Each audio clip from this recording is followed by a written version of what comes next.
actors, and welcome back to class. So we're getting closer and closer to the end of the course, but I have a few more techniques I'd like to describe, and then we'll start working on your final, something that might be a scene or a silent movie, something a little bit bigger than your monologue. Today, I want to talk about Chekhov. Now, there were two. One was a writer, very famous, and the other one really worked hard on developing an acting technique that focused on physical gesture. So that's what I'm going to talk about today. I will have this captioned, so I'm going to just go ahead and talk right to you for this lecture, okay? The psychological gesture is an amazing acting tool developed by the great Russian actor, director, and teacher, Michael Checkov. I don't know why so many of these were Russian. We have Stanislavski and Meyerhold, and now Chekhov. There were American teachers as well. Many of them borrowed the Russian techniques and changed them, developed them into something that they could use. For the American techniques, you would have Uta Hagen, who you probably saw her in a clip earlier on. She was an actor who became an acting teacher, an American. Stella Adler, who took these ideas and added in the concept that we have an imagination as well. So even if you've never experienced these things, you can still act whatever it is your director or your script calls for, because you have an imagination. So she would apply the physical, the emotional, and then add imagination to that. Now, today we're going to talk more about Michael Chekhov, who lived from 1891 to 1955. The American teachers that I was just speaking of were after 1955. So this physical gestural technique of Michael Chekhov's was designed to get the actor instantly into character. The physical gesture is used today by many great actors you already know, like Jack Nicholson, Anthony Hopkins, Johnny Depp. Mr. Chekhov was deeply admired by Stanislavski, Meisner, that's another American acting teacher, Stella Adler, and Uta Hagen, and many thought his brilliant acting was unteachable genius. He was just so stunning and had so much presence on stage that they thought, that's unteachable. That's just an individual's natural talent.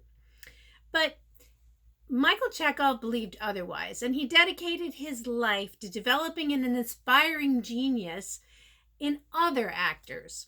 Stanislavski's final development in The Method was the method of physical actions. So Chekhov was inspired. He took that belief and he thought that it led to the path of great acting. And he felt that that was through physiology. Today, most actors training in the United States rely on changing only the psychology of the actor.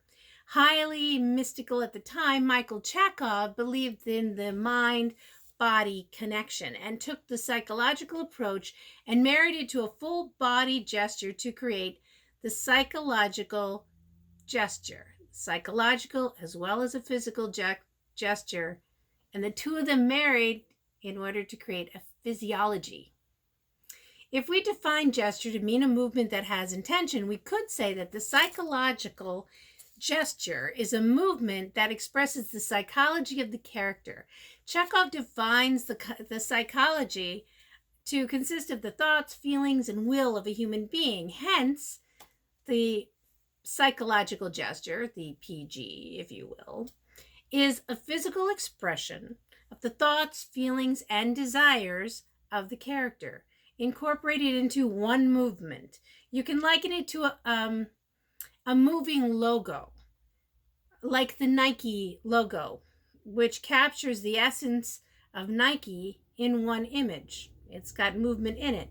So in one movement, The psychological gesture awakens the essence of the character in you, thus aligning your thoughts, feelings, and the objective, with that of the character. So hopefully you as a person would be able to align your own thoughts, your own feelings, and your own goals with that of the character. When this happens, your walk, your expressive mannerisms, your voice, and the line delivery are all inspired by one moving image. You perform the gesture prior to your scene in order to trigger your artistic nature. So maybe the gesture is to get your energy up. That's fine. You do that off stage. Nobody would see that. But you would feel it, and you'd feel that energy, and you'd bring that character on stage with you.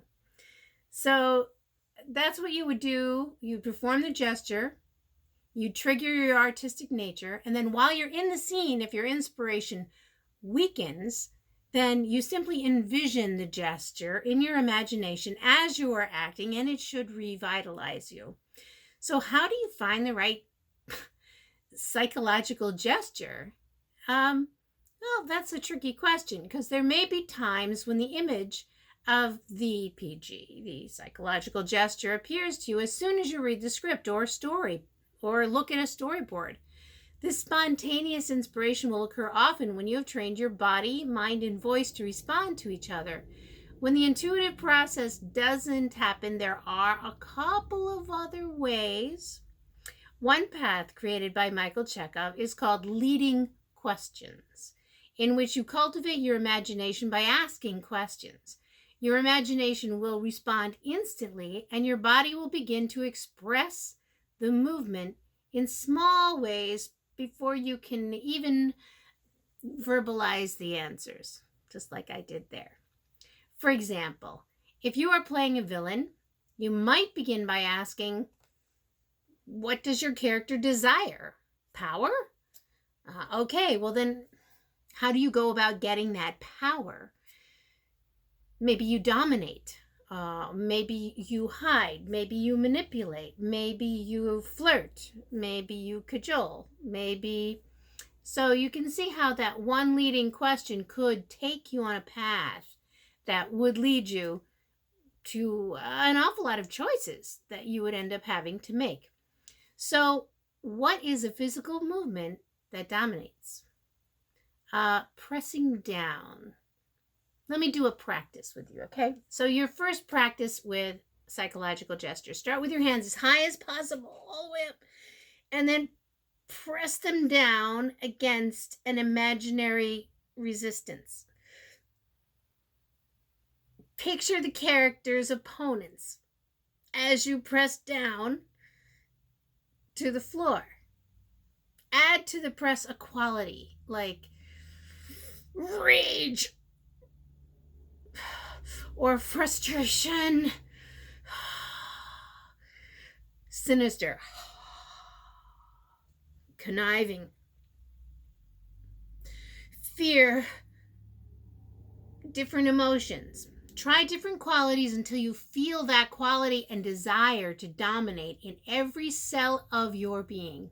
If you need further help, Michael Chekhov's psychological gesture, you just want to discuss who, what, why, and how. You want to kind of analyze the exposition of this character in this story. I'm going to get into the how. How do you create a more effective psychological gesture?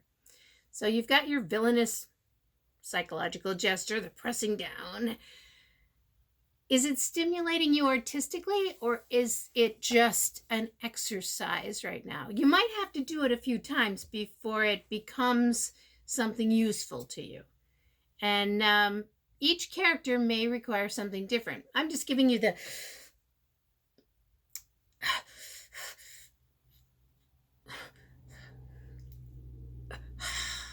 I'm just giving you the first step in a way to develop a gesture that you might be able to use. Okay, you might use this gesture. You might use spinning around. You might use twirling your hair. You're going to find different gestures, idiosyncratic to your specific character. If the movement does not affect you, there may be several reasons. The form of the movement may not be right for you. Perhaps your villain snatches rather than presses, or maybe you are only committing a half portion of your energy. This will result in only being half inspired. You have to fully commit in order for it to appear fully committed. Go figure. Perhaps your concentration on the image is kind of weak. In this case, you must develop strength there. In Michael Chekhov's system, there are many exercises to awaken the mind-body connection. Doing these increases the impact of the gesture. Like any great musician, you first learn the scales and then how to play a melody. So the first few times you try to do a gestural connection to your character, a psychological gesture, it may even feel silly. It may feel very representational, not fully from within the inside of your being. But as you work on it and you practice it and you try it over and over and over again, you try different ways, you try different gestures, you're going to find something that hits.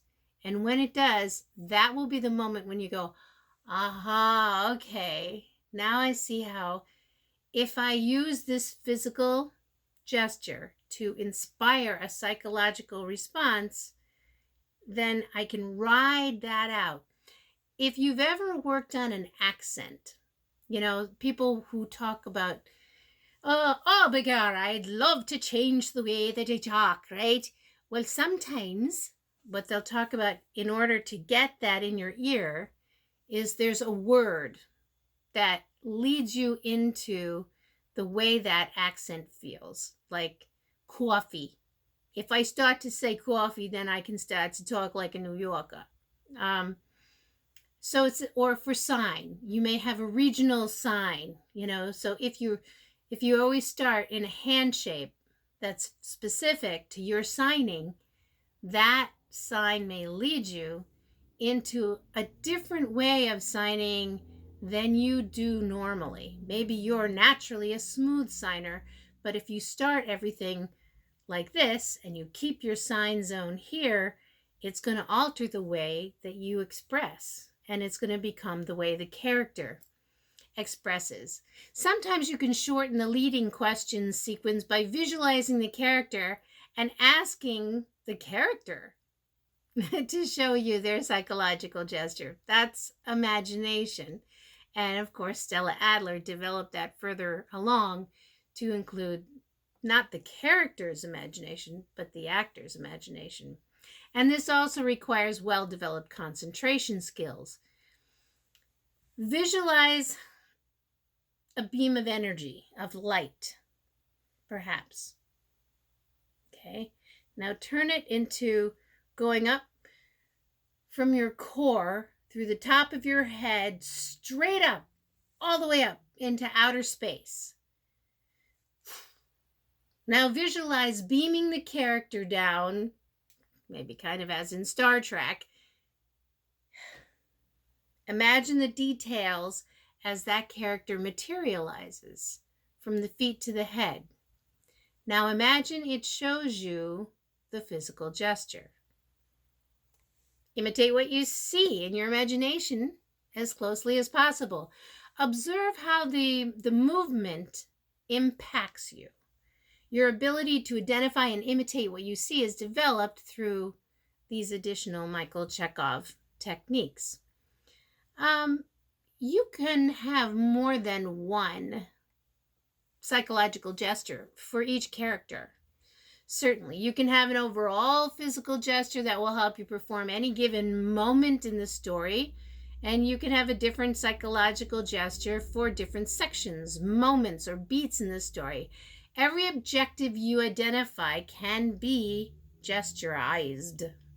This transforms your intellectual knowledge of your objective into your body and into your voice and into your signs. The only parts of the actor that the audience can really experience. They can't really see what's in your heart, right? So you will know you have found your overall psychological gesture when it stimulates you for every moment, regardless of the scene that you're creating. Now, this is not a technique that's very, very well known in America. When new ideas are introduced, they're often attacked and mocked before given even fair consideration. It may appear self-evident to many that the mind and body are inextricably connected. However, the idea that one can activate emotion, desire, and images through a body movement was kind of too mysterious at the time that Michael Checkov was presenting these ideas. Now, remember, it was like 1940s, end of 40s, 1950s in there. So people were a little more conventional than they are right now. For many people during that era, during Michael Chekhov's life, people couldn't really hook into this. They knew he was a brilliant actor and they wanted to do the sorts of things he did. But they couldn't quite hang into that or lean into that. Fortunately, though, he wrote the books on the technique of acting and To the Actor, both of which were the primary means of learning physical gesture for Anthony Hopkins, for Johnny Depp, and many other actors that you probably admire today. More actors are willing to share their secrets today than they were in the past, and modern technology has helped to spread the word.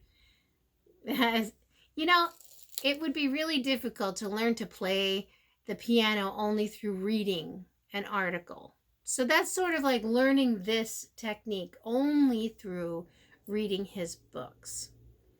So hopefully this information has inspired you to pursue new possibilities with your acting, trying different methods of containing the character, reaching out and pulling in the character. If you can't get it to come from inside out, then perhaps there's an outside influence that can bring it in.